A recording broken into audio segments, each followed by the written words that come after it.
Queridos hermanos, permítanme recordarles y dejarlos muy invitados para nuestros encuentros pastorales de los días martes a las 19 horas y a la catequesis familiar, todo online, el día jueves a las 19 horas, donde estamos haciendo estos encuentros, estas juntas ortodoxas, debido a que no podemos hacerla presencial. Lo estamos haciendo online con un gran éxito, con gran concurrencia de mucha gente y con muchos beneficios, que es lo más importante de todo. Así que están todos invitados a participar tanto de los días martes a las 19 horas como los días jueves también a las 19 horas por las redes de nuestra iglesia, que son Facebook y YouTube, Iglesia Ortodoxa Viña del Mar, y lo pueden ver posteriormente en Instagram, en IGTV. Así que son todos bienvenidos. En el nombre del Padre, y del Hijo, y del Espíritu Santo, un solo Dios. Amén. Queridos hermanos, les saludo en la gracia, en el amor, en la paz y en la misericordia de nuestro Señor Jesucristo en este día domingo, 1 de agosto ya, 1 de agosto del año 2021, en que estamos por calendario celebrando el sexto domingo del ciclo de San Mateo, ¿cierto? El santoral de hoy nos invita a conmemorar, a recordar la procesión de la Santa y Vivificadora Cruz. Esto ocurre el año 1164 en dos escenarios paralelos pero diferentes, en Rusia y en Constantinopla. Los bizantinos en Constantinopla celebran el triunfo sobre un asedio musulmán que tuvo la ciudad, y los rusos celebran el triunfo sobre los búlgaros, que también estaban asediando sus ciudades, de tal forma que por la intercesión de la Santa Cruz es que ambas ciudades, ambas zonas son liberadas, y el pueblo de recta fe, el pueblo ortodoxo, celebra estos dos hechos con grandes procesiones, con la Santa Cruz como símbolo de victoria. También hoy día estamos invitados a conmemorar y a recordar a los 7 santos mártires macabeos del Antiguo Testamento, cuyos nombres son Abimo, Antonio, Guria, Eleazar, Eusebono, Alimo y Marcelo. Ellos son acompañados por su madre Salomé y el maestro que los estaba educando y enseñando, que se llamaba Eleazar. Y todo esto ocurre en tiempos del rey sirio en Antioquía, Antíoco Epifanio, que era un descarnado rey pagano que manifestaba mucho desprecio por las costumbres del judaísmo en la época. Entonces, ¿qué es lo que hace? Él profana el templo del Señor, y en el lugar del templo pone una estatua de Zeus y obliga a todas las personas, a todos los judíos de la época, a adorar, ¿cierto? Entonces mucha gente abandonó la fe en el Señor y comenzaron a adorar a Zeus, y los 7 hermanos son obligados a adorar con su madre y su maestro, y los 9 en definitiva se niegan, siendo sometidos a dolorosos castigos hasta que al final encuentran la muerte. Esta actitud de fe, esta actitud de dar testimonio de la fe, ¿cierto?, que está incluso en el Antiguo Testamento, lleva a Judas Macabeo a ser inspirado para liderar una rebelión contra el rey opresor Antíoco Epifanio, ¿cierto? Y es de esa manera que hoy día estamos recordando a estos valerosos hombres como demostración de fe en el Señor.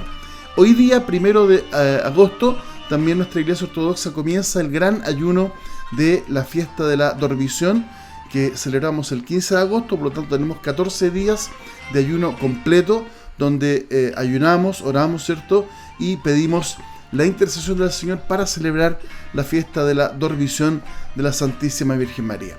La epístola corresponde al sexto domingo posterior a Pentecostés y está tomado del libro de los Romanos, la epístola de San Pablo a los Romanos, capítulo 12, del versículo 6 al 14. Y el Evangelio corresponde al sexto domingo del ciclo de San Mateo y está tomada la lectura del Evangelio de Mateo, el capítulo 9, del verso 1 al 8, donde tenemos a Jesús, ¿cierto?, llegando a su ciudad, y sale a su encuentro un grupo de gente con un paralítico, ¿cierto?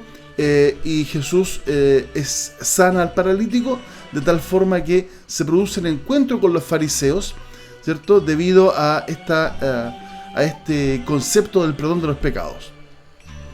¿Por qué? Porque resulta que Jesús le dice: hijo, ten fe, ¿cierto?, tus pecados te son perdonados. inmediatamente la secta farisaica comienza a cavilar, comienza a mal interpretar este asunto en sus corazones, ¿cierto? Y Jesús los enfrenta y le dice: ¿por qué pensáis mal en vuestros corazones? Y la pregunta que les hace es muy atingente, dice: porque ¿qué es más fácil decir? ¿Los pecados te son perdonados? O decir: levántate y anda. Si hacemos un pequeño diálogo y podemos hacer una consulta entre nosotros, podríamos ocupar la misma metodología de Jesús y preguntarle a ustedes: ¿qué es más fácil decir? ¿Qué es más fácil decir? ¿Te perdono los pecados? O decir: levántate y anda. Obviamente que lo más fácil es decir: te perdono los pecados. ¿Por qué? Porque nos requiere una demostración posterior. En cambio, levántate y anda requiere de que la persona se levante y ande, porque si no, no resulta el truco. Y aquí el problema es que no hay truco, sino que hay una relación directa entre el perdón de los pecados y el hecho de levantarse y caminar. ¿Por qué? Porque finalmente Jesucristo nos dice: pues para que sepáis que el Hijo del Hombre tiene potestad en la tierra para perdonar los pecados, entonces le dice al paralítico: levántate, toma tu cama y vete a tu casa. Entonces, levantando él, se fue a su casa.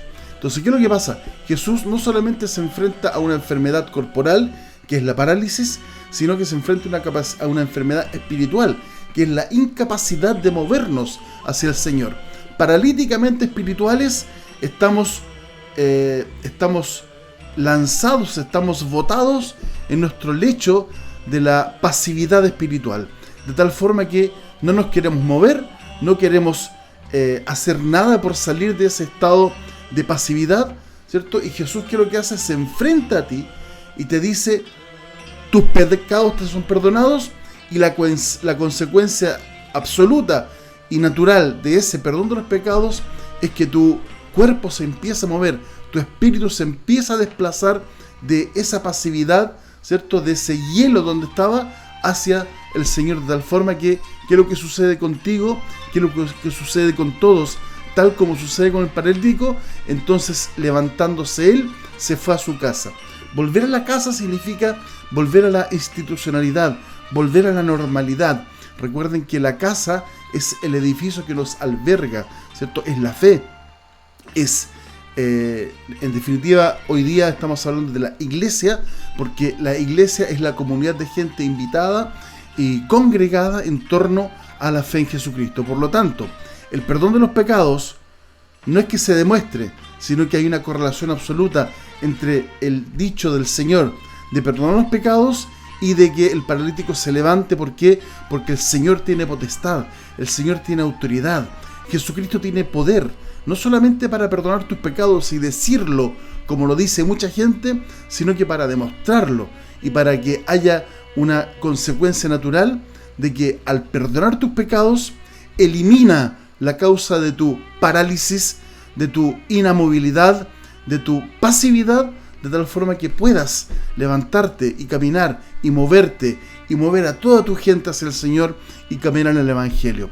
Levantémonos, escuchemos la palabra del Señor, recibamos el perdón y practiquemos el perdón, de tal forma que el perdón que el Señor nos da sea el reflejo del Padre nuestro cuando decimos: y perdonan nuestras ofensas como nosotros perdonamos a los que nos ofenden. Entonces seamos sinérgicos en la práctica del perdón, en la práctica del amor, y tal como perdonamos, ser perdonados, y tal como somos perdonados, podamos perdonar a todo nuestro entorno, borrar las páginas manchadas y hacer unas páginas blancas, incólumes, limpias, inmaculadas, para que el Señor escriba su historia en nuestra vida.